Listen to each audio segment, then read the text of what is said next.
The train, for its type, is the most powerful vehicle on land. And the engines of Sodor are the power behind the docks, industries and branch lines that make up the world-renowned North-Western Railway. These are the stories of Sodor.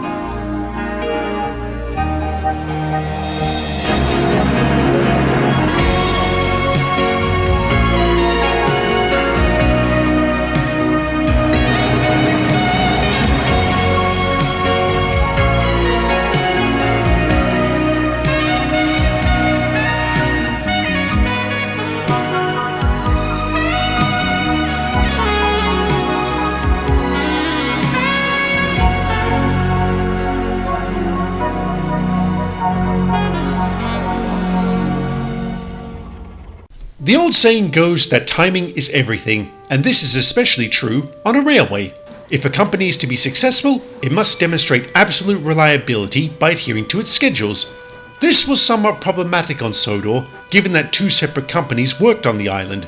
In response to this, the main line, which ran from Arsborough to Vickerstown, was designated as Common Ground.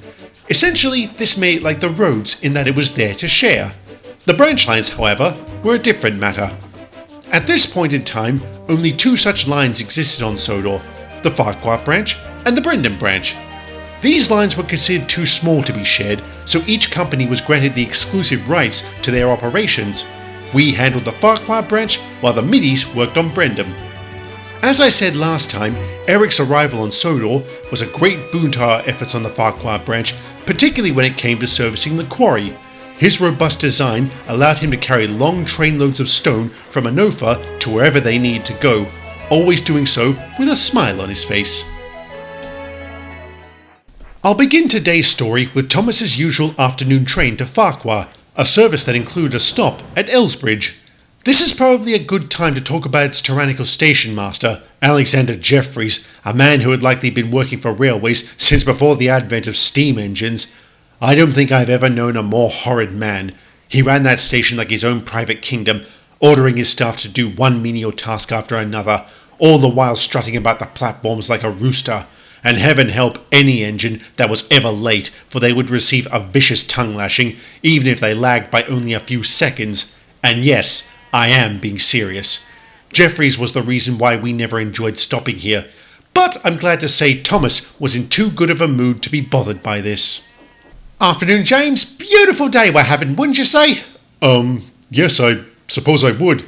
You're in a very good mood. Did you frighten and go any sleep again? Ha! Even better. I just heard Mrs. Kindly's out of hospital. Really? When did that happen? Yesterday. The pneumonia passed, so they sent her home. Oh, that's brilliant. How'd you find out? She telephoned Knapford and the station master relayed the news. Said she's going to be waiting on the platform at Farquaad when I arrive. She also said she's got a surprise for me. A surprise? Any idea what? Wouldn't be much of a surprise if I did. Good point. Oh, she's an absolute dear to always be thinking of us engines. Yes, she certainly is. Aye. What's all this then? You engines can chat in your own time. Settle down, Jeffries. We're on schedule. That's Station Master Jeffries to you, you rusty red scrap iron. Rusty red? Caw, I'm out of here.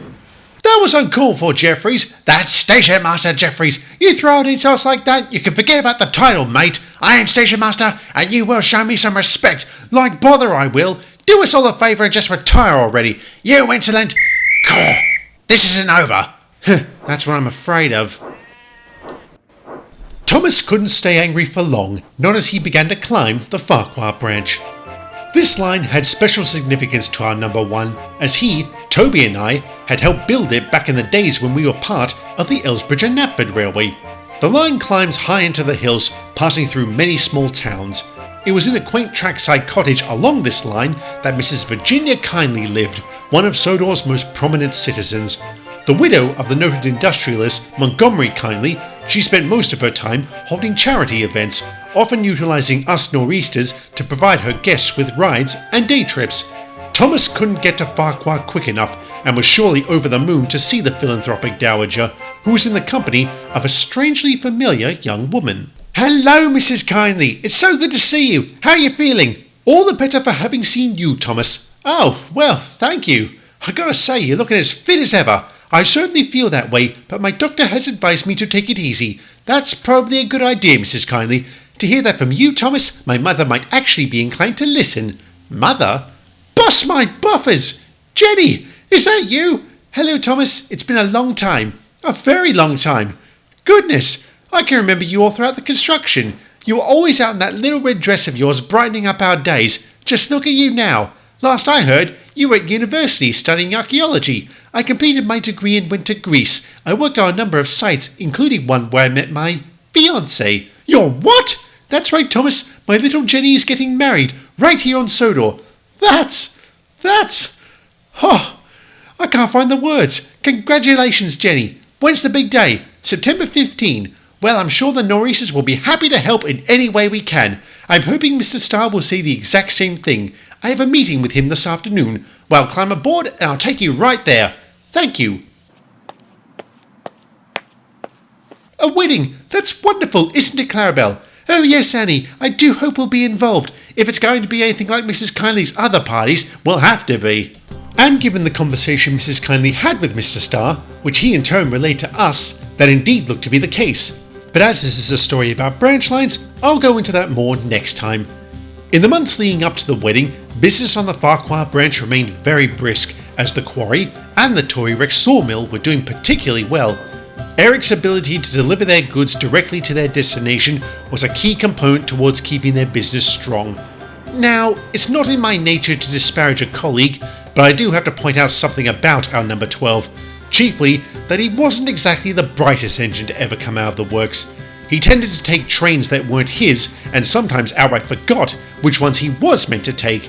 One of the earliest demonstrations of his subpar intellect was the day he helped out Percy with some shunting, and somehow managed to mix up my goods train with Gordon's express, a foul-up that was not well received by anyone. I'm sorry to say this next part of the story details Eric's most severe lapse in common sense and judgment. I once talked about the construction of Elsbridge Harbour and the government initiative under which it had been built. Well, after 18 months of hard work, this was the end result, a fully functional port that, while not as large as others on Sodor, was more than capable of servicing the local businesses.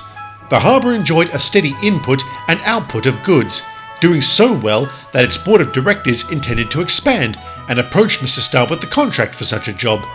Our director put Eric in charge of this operation.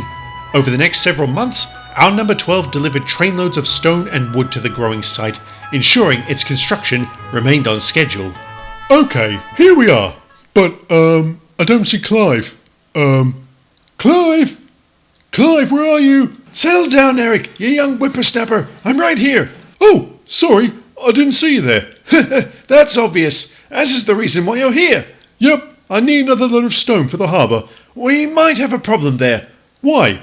Are the chutes on the fritz? No, a set of points are. Specifically the ones leading to the sidings where the brake vans are being stored. So what? What do you mean, so what? You'll need a brake van if you want to take your trucks. No, I don't. I'll manage. Come again? I can handle it, Clive. I've taken trains before without them, and it's never been a problem. Really? Yep.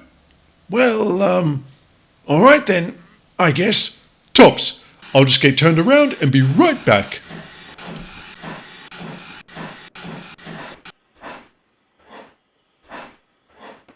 Okay, we're good to go. Are you absolutely sure about this, Eric? You really want to take your train without a brake van? And when was it you used to take trains without them? Back on the mainland, brake vans were pretty scarce, so we often had to take trains without them. Like I said, it was never a problem. Except none of those trains were stone-filled trucks that need to be taken down a steep gradient, Eric. It'll be fine, Ron. Don't worry. And don't you worry either, Clive. Alright, I'll leave you to it. Cheers. Well, I better get going. See you later, Clive. Later, Eric.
Hello, Eric. Everything all right? It was. I was meant to be going to the harbour. Huh, there must have been a mix-up at the signal box. Good thing I'm ahead of schedule then. Say, in that case, could you help me with some shunting? Sure. Oh, thank you. Thomas was meant to do it, but he's been delayed. I would have gotten it done by now if Jeffries didn't keep prancing on over, demanding that I pick up the pace. What's the yard got to do with him? Search me, old boy. He's a hopeless busybody. Or just plain hopeless. That too. Just give me a moment to shunt these trucks out the way, Edward, and I'll be right with you. Cheers, old chap.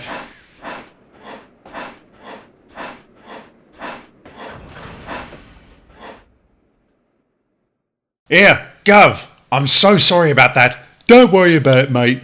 Listen, can you switch me into the yard, please? No worries. All right, I'll just leave you lot here and be right back. Okay, what needs doing? Well, first... Wait, where are your trucks? I left them back there. On the main line! Eric, Henry's due through here with a fast goods train. What? When? Very soon. Well, don't just stand there. Go get your trucks now. Right.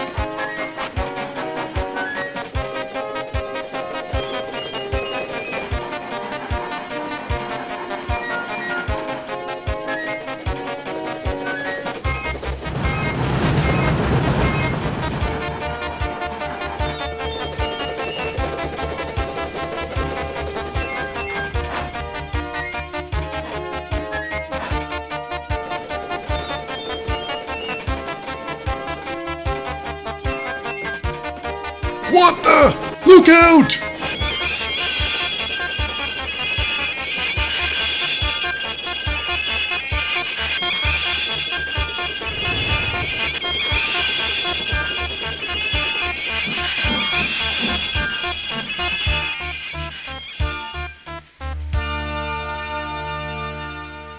Henry? Henry, are you all right? I think so. What happened back there? I didn't know a train was scheduled to pull into the yard. Well, it wasn't. Someone simply left some trucks on the line. And who's the cretin who did that? Well... Henry! Henry! Oh, thank goodness you're all right. Wait, Eric? Tell me you didn't leave those trucks back there. I wish I could. Oh, Eric, why'd you do that? That's what I want to know too. I mean, really, Eric, how can you be so careless? I don't know. That's it? That's all you have to say for yourself? That's all I can say. You've put me into a very awkward spot here, Eric. I'm struggling as to whether I should tell Mr. Starr or not. Edward, there's no need. There isn't. A wee mistake. No harm, no foul. Could have happened to anyone. Really, Henry? Really. Just be more careful in future, alright? That goes double from me, too. I will. I promise. Alright? Well, I've wasted enough time here. I better get... Ouch! Henry, what's wrong? I don't know. Let me try it. Ouch! I don't understand. It feels like...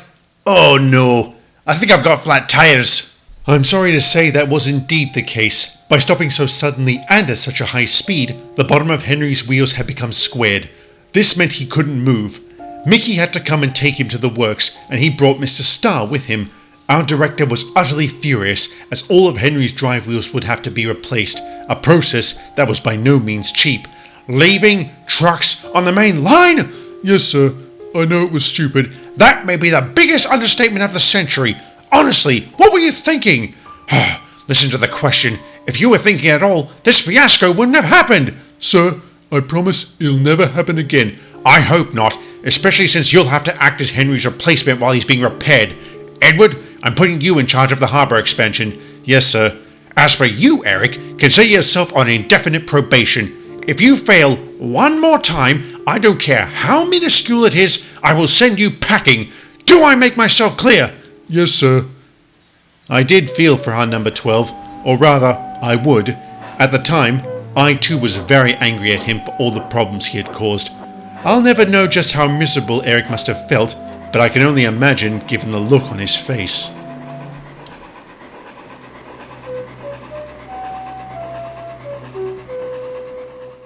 About a mile or so down from Wellsworth, the line turns south at a junction. This leads to the Brendam branch line, which was formerly the main line for the Wellsworth and Sudbury Railway.